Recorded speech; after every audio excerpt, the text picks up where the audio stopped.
টাকা এখনই ফেরত দিতে হবে আমাদেরকে। আমরা অনেক বছর এই টাকার জন্য অনেকভাবে নিবেদিত হয়েছি।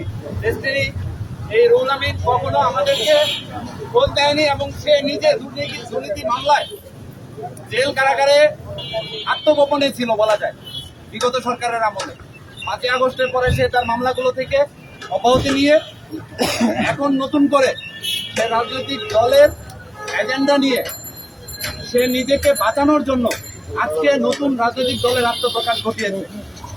এমনকি ওই রাজনৈতিক দলের নাম থেকে শুরু করে আদর্শ, লক্ষ্য এবং কর্মপদ্ধতি সবকিছু তারা কপি করেছে। এবং আমরা মনে করে থাকি কর্নেল মিয়া মশিউজ্জামানের নেতৃত্বে আমজনতার দল যেভাবে কাজগুলো করে যাচ্ছে, তারা এটাকে বিতর্কিত করার জন্যই তারা এই ধরনের আত্মপ্রকাশ ঘটিয়েছে। বহিরাগত কোনো দেশ বা কোনো শত্রুর ইন্ধনে আমরা এর তীব্র প্রতিবাদ জানাই।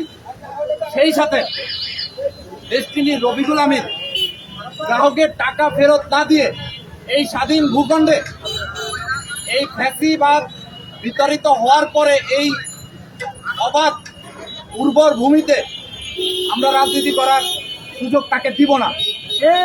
আমরা এই জনতার মঞ্চ থেকে যারা যারা ডেস্টিনির মাধ্যমে প্রতারিত হয়েছে, এই প্রতারিত হওয়া জনগণের মধ্য থেকে আমরা বলতে চাই ডেস্টিনির এই 17 লক্ষ গ্রাহকের পরিবার, তাদের প্রতিষ্ঠান এবং তাদের প্রত্যেকটি পারিবারিক সম্পর্কের মধ্যে এই ডেস্টিনি কুলসিত করেছে, তাদের এক একজনকে বিচ্ছিন্ন করে ছেড়েছে।